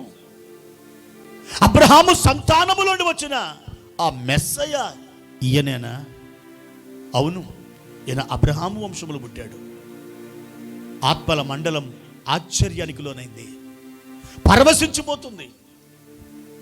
ఆత్మల మండలం మంత్రముగ్ధురాలవుతుంది. నా ప్రియమైన దేవుని బిడ్డలారా, ఈ దొంగ ఇంకా చెప్తున్నాడు. అంత మాత్రమే కాదు, ఈయన యూదా గోత్రుడు వచ్చాడు. యూదా గోత్రుడు వచ్చాడు. ఈయన రాజకుమారుడు. రాజదండం ఇతని చేతిలో ఉంటుంది. ఈయన యూదా గోత్రం నుండి వచ్చినటువంటి ఒక అద్భుతమైనటువంటి మెస్సయ్య. అప్పుడు యాకోబు యొక్క 12 మంది కొడుకులు, మిగతా విస్తారమైన అసంఖ్యాకమైనటువంటి ప్రజలందరూ కూడా ఆశ్చర్యపడుతున్నారు. ఈయన యూదా గోత్రుడు వచ్చాడా? రాబోతున్నటువంటి ఆ మెస్సయ్య యూదా గోత్రం నుండి రావాలి. నిజముగా ఈయన యూదా గోత్రుడు వచ్చాడా? అవును, ఈయన యూదా గోత్రుడు వచ్చాడు.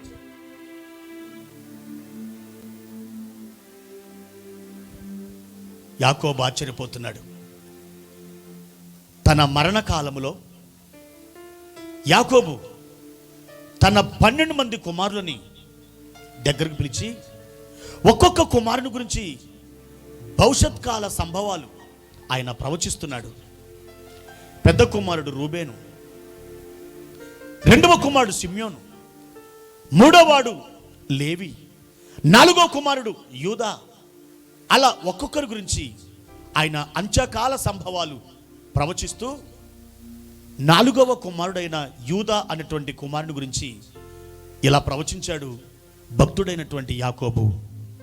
ఆదికాండము 49వ అధ్యాయము 10వ వచనం, షిలోహు వచ్చు వరకు యూదా యొద్ద నుండి ఈ దండము తొలగదు, అతని కాళ్ళ మధ్య నుండి రాజదండము తొలగదు, ప్రజలు అతనికి విధేయులయుందురు. అద్భుతమైన ప్రవచనం. యూదాలో రాజదండం మొలుస్తుందట. ఆ రాజదండం ఎవరు కాదు, రాజులకు రాజు, ప్రభులకు ప్రభు అయిన యేసు ప్రభే ఆ రాజదండాన్ని పట్టుకొని తన ప్రజలను ఏలుబడి చేయవాడు. ఈయన యూదా గోత్రం నుండి వచ్చినవాడు అని దొంగ చెప్తున్నప్పుడు ఆ పరిశుద్ధులందరూ కూడా పరదేశులు ఆశ్చర్యపోతున్నారు. ఇంకా ఆ దొంగ ఆగకుండా మాట్లాడుతూ అంత మాత్రమే కాదు, అయ్యలారా, ఈ మహానీయుడు దావీదు వంశముల నుండి వచ్చాడు. దావీదు వంశమా? దావీదు ఇశ్రాయేలీలు, ఆనాటి కాలపు పరిశుద్ధులు పరదేశికి వెళ్ళడానికి దేవుడు ఎన్నుకొని నిర్ణయించిన ఆ పరిశుద్ధులందరూ కూడా ఒకంత ఆశ్చర్యానికి లోనయ్యారు. అవును, దావీదుకి దేవుడు వాగ్దానం చేశాడు, అతని గర్భముల నుండి ఒక సంతానం వస్తుంది, దావీదు సింహాసనం మీద ఆయన ఆసీనుడై ఉంటాడు, ఆయన సింహాసనం నిత్యము ఉంటుంది అని చెప్పి ప్రవచించబడినటువంటి లేఖన భాగాలు వాళ్ళు జ్ఞాపకం చేసుకున్నారు. పరిశుద్ధ బైబిల్ గ్రంథంలో చూస్తే 2వ సమూయేలు గ్రంథం 7వ అధ్యాయం 11వ వచనం, 2వ సమూయేలు గ్రంథం 7వ అధ్యాయము 11వ వచనం ఇలా రాయబడింది, నీ శత్రువుల మీద నీకు జయమిచ్చి నీకు నెమ్మది కలగజేసి ఉన్నాను, మరియు యెహోవానగు నేను నీకు తెలియజేయనిది ఏమనగా, నేను నీకు సంతానము కలగజేయుదును, నేను నీకు సంతానము కలగజేయుదును. ఏ సంతానం? మెస్సయ్య అనబడిన సంతానం, యూదుల రాజు అనబడిన సంతానం. నేను నీకు సంతానమును కలగజేయుదును అని దావీదు కాలములోని దైవజనుడైన ప్రవక్త అయిన నాతాను ప్రవక్త దేవుని యొక్క దర్శనాన్ని చూచి దైవ దర్శనం పొంది రాజనగరిలో ఉన్నటువంటి దావీదు యొద్దకు వచ్చి ఈ మాట ప్రకటిస్తున్నాడు, నేను నీకు సంతానమును కలగజేయుదును అని దేవుడు చెప్పిన మాట ప్రకటిస్తున్నాడు. ఇంకా మనం చదివినట్లయితే, నీ దినములు సంపూర్ణములగునప్పుడు నీవు నీ పితరులతో కూడా నిద్రించిన తర్వాత నీ గర్భములో నుండి వచ్చిన నీ సంతతిని, నీవు నిద్రించిన తర్వాత నీ పితరులతో కూడా నిద్రపోయిన తర్వాత నీ గర్భములో నుండి వచ్చిన నీ సంతతిని హెచ్చించి, అంటే ఈ సంతానం అనబడిన మెస్సయ్య దావీదు చనిపోయిన తర్వాత వస్తాడని దైవ దర్శనం పొందిన నాతాను ప్రవక్త ప్రకటిస్తున్నాడు. నీ సంతతిని హెచ్చించి రాజ్యమును అతనికి స్థిరపరిచదును, అతడు నా నామ ఘనత కొరకు ఒక మందిరమును కట్టించును, అతని రాజ్య సింహాసనమును నేను నిత్యముగా స్థిరపరిచదును, నిత్యముగా స్థిరపరిచదును. ఏమిటి? అతని రాజ్య సింహాసనాన్ని. ఒకవేళ సొలొమోనే అని అనుకుంటే నిత్యముగా దావీదు సింహాసనం మీద సొలొమోను కూర్చున్నాడా? కూర్చోలేదు. కాబట్టి ఈ ప్రవచనం సొలొమోను కుమారుడు దావీదు కుమారుడైన సొలొమోనుని దాటి కొన్ని వందల సంవత్సరాలకు ముందు సాగి వెళ్ళిపోతుంది. అలా సాగి వెళ్ళిన ఆ ప్రవచనం ఎవరి దగ్గరికి వచ్చిందంటే యేసు ప్రభు వారి దగ్గరికి వచ్చింది. దేవునికి మహిమ కలుగును గాక. నా ప్రియమైన దేవుని బిడ్డలారా, దావీదు సింహాసనం మీద నిత్యము ఆసీనుడిగా ఉండేది మెస్సయ్య మాత్రమే. మెస్సయ్య మాత్రమే. ఈయన దావీదు వంశం నుండి వచ్చాడు. భూమి మీద చాలా మంది ఇతన్ని దావీదు కుమారుడా, దావీదు కుమారుడు అని పిలిచారు. నాతాను లేచాడు, దావీదు లేచాడు, పరిశుద్ధులందరూ లేచారు. అందరూ ఆశ్చర్యపు చూస్తున్నారు, ఈ మహానీయుడు దావీదు వంశం నుండి వచ్చాడా, యూదా గోత్రం నుండి వచ్చాడా, ఈయన అబ్రహాము సంతానమా, ఈయన కన్యక గర్భములో అవతరించాడా, ఈయన బెత్లెహేములో జన్మించాడా? బాబోయ్, మేము ప్రవచించిన ప్రవచనాలు ఒక ముక్క కూడా తప్పిపోకుండా, ఒక పదం కూడా తప్పిపోకుండా అక్షరాలుగా ఈయన నెరవేర్చాడే. అవును, ఈయనగాక మెస్సయ్య ఇంకెవరవుతారు అని ఒక కన్ఫర్మేషన్కి వచ్చారు. నా ప్రియమైన దేవుని బిడ్డలారా, దొంగ యొక్క సాక్ష్యాన్ని విన్న ఆ పరిశుద్ధులందరూ ఆశ్చర్యపోతున్నారు. దేవునికి మహిమ కలుగునుగాక. నా ప్రియమైన దేవుని బిడ్డలారా, ఇంకా ఆ దొంగ మాట్లాడుతూ, అయ్యలారా, ఈరోజు మేము భూమి మీద చంపబడి చనిపోయి ఈ మహిమా మండలంలోకి మేము వచ్చాం. అయితే నాతో పాటు నా స్నేహితుడు మరొకడున్నాడు, వాణ్ణి కూడా సెలవేశారు, నన్ను కూడా సెలవేశారు, ఈ మహానీయుని కూడా సెలవేశారు. ఈయనను బాగా హింసించారు. దేవునికి మహిమ కలుగును గాక. బాగా హింసించారు. అలాంటి సమయంలో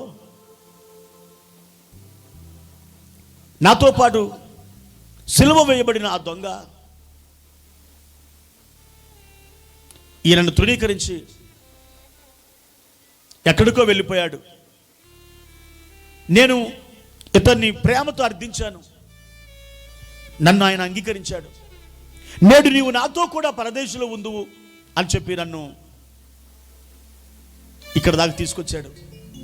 మేము చేసిన నేరాలకి, మేము చేసిన పాపాలకి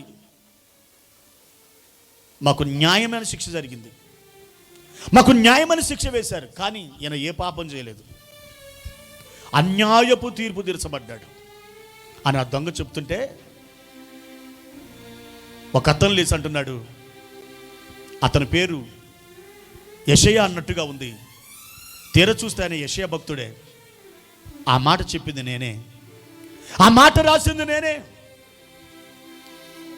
నా గ్రంథములో 53వ అధ్యాయం, యెషయా గ్రంథం 53వ అధ్యాయము 8వ వచనములో ఆ మాట నేను రాశాను అంటూ ఆ యెషయా భక్తుడు ప్రకటిస్తున్నాడు. అన్యాయపు తీర్పు నొందిన వాడై అతడు కొనిపోబడెను. అన్యాయపు తీర్పు తీర్చబడ్డాడు. అన్యాయపు తీర్పు. అంత మాత్రమే కాదు, ఇద్దరు దొంగలమైన మేము ఈయనకి చెరుక పక్క సిలువేయబడ్డాం. మేమైతే నేరాలు చేశాం, కానీ ఇతడైతే ఏ నేరము చేయలేదు. ఇతనికి తీర్పు తీర్చిన పిలాతు అన్నటువంటి జడ్జి, ఆ న్యాయాధిపతి, ఇతనిలో ఏ నేరము లేదు, ఈ మనుషుడు నిర్దోషి అని తీర్పిచ్చాడు. అయినా కానీ ఎందుకో మీరు వెళ్ళి సిలువేసుకోండి అని చెప్పి ఆ పిలాతు అని జడ్జి అన్నాడు. ఆ న్యాయాధిపతి ప్రకటించాడు. మాకైతే ఇది న్యాయమే, కానీ ఇది ఆ సిలువ ఆయనకు అన్యాయం. అది అన్యాయపు తీర్పు. అంతేకాదు, ఆయనకు ఎడమ ప్రక్క ఒకడు, కుడిపక్క ఒకడు సిలువ వేయబడ్డాం మేము. ఎప్పుడైతే ఆ మాట దొంగ చెప్తున్నాడో, యెషయా భక్తుడు మళ్ళీ చెప్తున్నాడు, ఆ మాట కూడా నేనే రాశాను. నా గ్రంథములో 53వ అధ్యాయము 12వ వచనములో ఆ మాట ఉంది. ఏలయనగా మరణము నొందునట్లు అతడు తన ప్రాణమును దారపోసెను. అతిక్రమము చేయు వారిలో ఎంచబడిన వాడాయను. అతిక్రమము చేయు వారిలో ఎంచబడిన వాడాయను. మేమైతే అతిక్రమం చేశాము, ఆయన ఏ విధమైన అతిక్రమం చేయలేదు. అయినను అతిక్రమము చేసిన వారితో ఇతడు ఆ శిక్ష అనుభవించాడు, ఎంచబడ్డాడు. అంత ఆశ్చర్యం. దేవునికి మహిమ కలుగును గాక. నా ప్రియమైన దేవుని బిడ్డలారా, ఈ దొంగని యేసుప్రభు వారు ఏ ఉద్దేశంతో పరదేశుకు తీసుకుని వెళ్ళాడో మీకు అర్థమవుతుందా?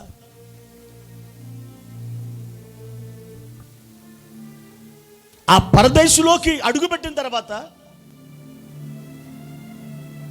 జరిగినటువంటి ఆ కథంతా, ఆ చరిత్ర అంతా మనం గమనించినట్లయితే మనకు ఆశ్చర్యం కలుగుతుంది. ఈరోజు ఈ సమయంలో ప్రవచనాల ప్రకారం ఈ లోకానికి వచ్చి ప్రవచనాన్ని నెరవేర్చి, ఒక్క ప్రవచనం కూడా తప్పిపోకుండా అక్షరాలుగా, అది చిన్న మాటయే కానీ పెద్ద మాటయే కానీ ఆయన అద్భుతంగా నెరవేర్చి, నేనే మెస్సయని అని సర్వలోకానికి, ఆ దినములలో ఉన్నటువంటి భూగర్భములో ఉన్న ఆ పాతాళ లోకములోని ఒక భాగమైన ఆ పరదేశులోకి వెళ్ళి ఆయన ప్రకటించుకున్నాడు. దేవునికి మహిమ కలుగును గాక. ఈ విధంగా ఈ దొంగ ప్రభుని గురించి సాక్ష్యం ఇచ్చి ఆ పరదేశంలోకి వెళ్ళిపోయాడు ఈ దొంగ. ప్రేమతో అడిగాడు, దీనముగా అడిగాడు, అయ్యా నీవు నీ రాజ్యముతో వచ్చేటప్పుడు నన్ను జ్ఞాపకం చేసుకో, నేను నీతో పాటు వస్తాను. అద్భుతమైనటువంటి విశ్రాంతిలోకి దొంగ వెళ్ళిపోయాడు. ఈ రోజు వరకు ఆ దొంగ విశ్రాంతిలోనే ఉన్నాడు.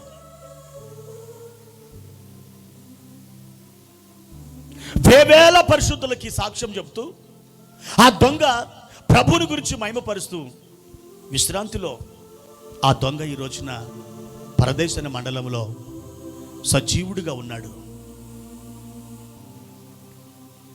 నా ప్రియమైన దేవుని బిడ్డలారా, రెండవ దొంగ అంది వచ్చినటువంటి అవకాశాన్ని చేజేతుల పోగొట్టుకొని తృణీకరించి నాశనానికి వెళ్ళిపోయాడు.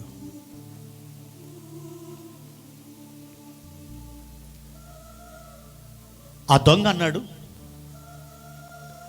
నిన్ను నీవు రక్షించుకొని మమ్మల్ని కూడా రక్షించవచ్చు కదా అని అన్నప్పుడు యేసు ప్రభు ఒక్క మాట కూడా అతనితో చెప్పలేదు. కానీ మరొకడు నీ రాజ్యముతో వచ్చినప్పుడు నన్ను జ్ఞాపకం చేసుకోయ్యా అని అన్నప్పుడు వెంటనే సమాధానం ఇచ్చాడు. ఆ మొదటి దొంగకి ప్రభు యొక్క మౌనమే మిగిలిపోయింది. ఆ దొంగకి వచ్చినటువంటి శిక్షల్లో అతి పెద్ద శిక్ష ఏంటంటే ప్రభు యొక్క మౌనమే పెద్ద శిక్ష. ఈ రోజున ఎన్నో ప్రార్థనలు చేస్తున్నాం మనం. మన ప్రార్థనలకు దేవుడు మౌనంగా ఉన్నాడా? మన ప్రార్థనలకు ప్రభు స్పందించడం లేదా? అయితే నీ ప్రార్థనలు ఎలా ఉన్నాయో ఒకసారి నువ్వు పరిశీలన చేసుకోవాలి, పరీక్ష చేసుకోవాలి. స్వార్థపూరితమైన ప్రార్థనలు,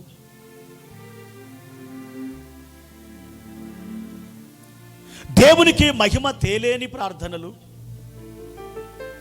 ఇతరులకు ఆశీర్వాదకరం కాని ప్రార్థనలు ఒకవేళ నువ్వు చేసినట్టయితే నీ ప్రార్థనలకు జవాబు రాదు. ఒకవేళ దేవుడు నీ ప్రార్థనకు మౌనముగా ఉన్నాడంటే దాని అర్థం ఒకవేళ ఇంతకంటే మంచి దానిని నీకు ఇవ్వాలనుకున్నాడేమో, లేకపోతే నువ్వు అడిగింది మంచిది కాదు అని దేవుడు భావిస్తున్నాడేమో, లేకపోతే అసలే నిన్ను వదిలేశాడేమో. కాబట్టి నీ ప్రార్థనలకు వస్తున్న జవాబులు బట్టి నువ్వు దేవునికి ఎంత దగ్గరగా ఉన్నావో నీకు అర్థం అవుతుంది, నువ్వు అర్థం చేసుకోవచ్చు. క్రీస్తునందు నా ప్రియమైన వారలారా, ఈ పరదేశ్ అనేది భక్తులు విశ్రాంతి పొందే స్థలం. భూమి మీద అనేక శ్రమలు అనుభవించి, అనేక కష్టాలు అనుభవించి ప్రభువుని అంగీకరించిన బిడ్డలు మరణించిన తర్వాత వారు పరదేశులకు వెళ్తారు.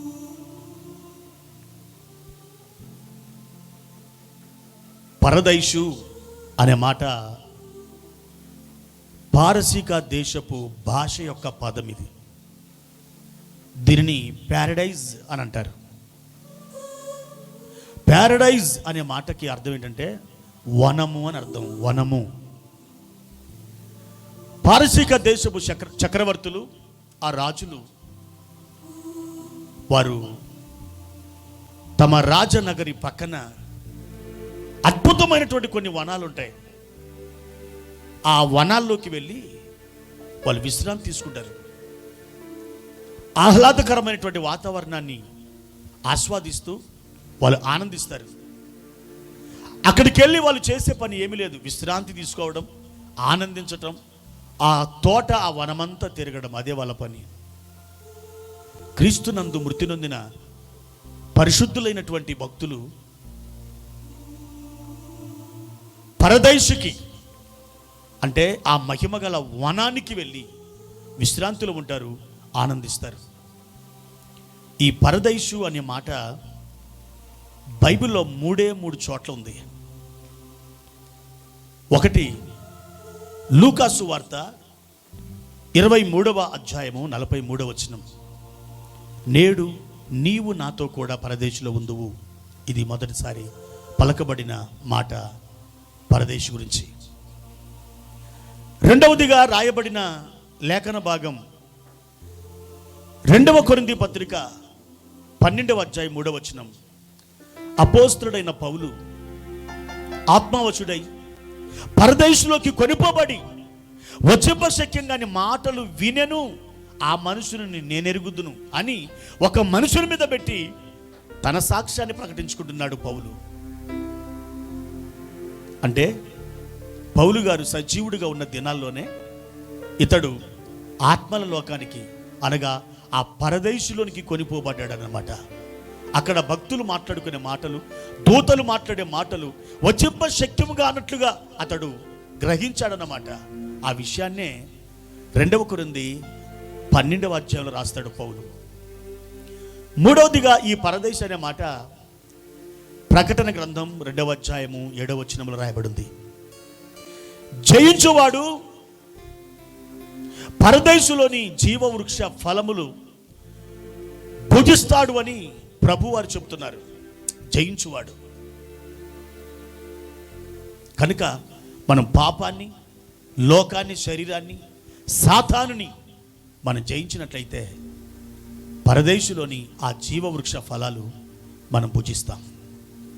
కనుక నా ప్రియమైన దేవుని బిడ్డలారా, ఈ దొంగ ఇతడు మాట్లాడిన మాటను బట్టి యేసయ్య అతనితో చెప్పిన మాట బైబిల్లో కల్వరి కొండ మీద, కల్వరి శిలువ మీద ఆయన పలికిన 2వ మాటగా ఆ జవాబు ఉన్నది. ఆ జవాబు ఏంటంటే, నేడు నీవు నాతో కూడా పరదేశులో ఉందువు. ఈ వర్తమానం వింటున్న నా ప్రియమైన స్నేహితులారా, ఒకవేళ మన మరణ దినం తటస్థించినప్పుడు ప్రభువారు చెప్పిన ఈ పరదేశులోకే మీరు వెళ్తారని నిశ్చయంగా నమ్ముతున్నారా? అలాంటి కన్ఫర్మేషన్ మీకుందా? ఒకవేళ అది లేకపోయినట్లయితే నీ జీవితంలో, నీ ప్రవర్తనలో ఏదో ఒక లోపం ఉందని అర్థం. ఆ లోపమేంటో సరి చేసుకొని అద్భుతమైన ఆ మహిమ లోకమనబడిన ఆ పరదేశికి మీరు, నేను, మనమందరం వెళ్ళి జీవజల నది, జీవవృక్షం, కోటాను కోట్ల పరిశుద్ధులు, కోటాను కోట్ల దేవదూతలు, అంతకంటే ప్రాముఖ్యంగా మన ప్రియ ప్రభు అయిన యేసుక్రీస్తు వారు అక్కడ ఉంటారు. కాబట్టి వారిని మనం కలుసుకొని ఆనందిద్దాం. అలాంటి పరదేశు నీ కొరకు ఎదురు చూస్తుంది. ఆ పరదేశుని పొందుకోవాలని నువ్వు ఆశిస్తే నీ పాపాన్ని ఒప్పుకొని వదిలిపెట్టు. ప్రభు సన్నిధిలో పశ్చాత్తాపడు, మారు మనసు పొందు. త్రియేక దేవుని పేరట బ్యాప్టిజం తీసుకొని దేవుని యొక్క పరిశుద్ధ జీవ గ్రంథములో నీ పేరు లిఖింప చేయబడుతుంది. ఆ తర్వాత నీవు నీ కాలం వచ్చినప్పుడు ఆ దైవరాజ్యానికి వెళ్తావు, మనము వెళ్తాము. అక్కడ మనం ప్రవేశిస్తాం. గొప్ప ఆనందాన్ని మనం పొందు తీరుతాం. దేవుడు ఈ మాటలని మన హృదయంలో ఫలింపచేయునుగాక. ఆమేన్, ఆమేన్. ప్రార్థన చేసుకుందాం. అందరం కూడా తలలోంచి ప్రభు సన్నిధిలో మనమందరం ప్రార్థన చేసుకుందాం. దేవుని యొక్క సన్నిధిలో మన పాపములను ఒప్పుకొని ప్రార్థన చేసుకుందాం. దేవా, నా పాపములను క్షమించు, నీ రక్తములను నన్ను కడుగు, నీ పరిశుద్ధమైనటువంటి రక్తము నా మీద ప్రోక్షించు. నేను పాపిని, నీ బిడ్డగా నేను జీవించాలని ఆశపడుతున్నాను. నీ సొత్తుగా నేను ఉండాలని ఆశపడుతున్నాను. నన్ను క్షమించు ప్రభువా. నీ రక్తములు నన్ను పరిశుద్ధపరచు నాయనని దేవుని యొక్క సన్నిధిలో మనం ప్రార్థన చేద్దాం. పరిశుద్ధుడైన తండ్రి, మహోన్నతుడా, ఆశ్చర్యకరుడా, మీ ఘనమైనటువంటి నామానికి వందనాలు, స్తోత్రాలు చెల్లిస్తున్నాం. మా ప్రియ పరలోకపు రాజా, ఈ సమయంలో మీరు నాతోనూ మాతోనూ స్పష్టంగా మాట్లాడినందుకు వందనాలు. మా ప్రియ పరలోకపు తండ్రి, మా ప్రియులను మీరు ఆశీర్వదించండి. అద్భుతమైన ఆ పరదేశ్, ఆ మహిమగల ఆ వనములోకి మేమందరము కూడా చేరడానికి మాకు కృపను దయచేయండి. మా ఏకైక ఆశ, మా ఏకైక కోరిక అదొక్కటే నాయన. ఈ లోకములో మాకు ఏ భాగ్యాలు ఉన్నా లేకపోయినా ఈ మహిమగల భాగ్యాన్ని అయ్యా మీరు మాకు దయచేసినందుకు వందనాలు చెల్లిస్తున్నాం.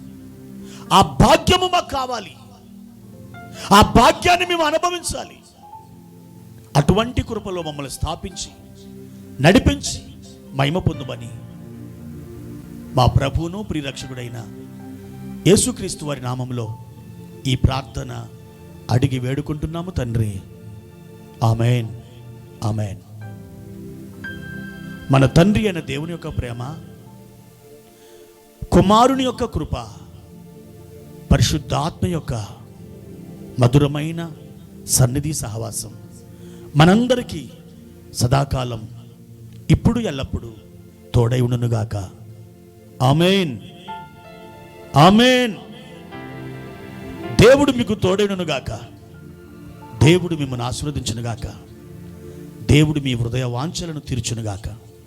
ఆమేన్. అందరికీ ప్రైజ్ ది లార్డ్, వందనాలు. రేపు మరలా సాయంకాలం 7 గంటల నుండి 9 గంటల వరకు ఈ లైవ్ వస్తుంది. మీరందరూ చూచి దేవుని వాక్యాన్ని విని ప్రభువుని గణపరిచి మీరు ప్రభువుకి అత్యంత సమీపంలోకి రావాలని ప్రభు పేరిట మనం చేస్తున్నాను. మీరు పెడుతున్న కామెంట్స్, ఆ కామెంట్ బాక్స్లో మీ ప్రేయర్ రిక్వెస్ట్ మేము చదివి ప్రార్థన చేస్తున్నాం. నిశ్చయముగా దేవుడు ఆ ప్రార్థనకు జవాబిస్తారు. మీరు సంతోషకరమైన శుభదినాల్లోకి అడుగు పెడతారు. మేము ప్రభువునందు ప్రగాఢంగా విశ్వసిస్తున్నాం. దేవుడు మిమ్మల్ని ఆశీర్వదించునుగాక. Amen, amen. God bless you.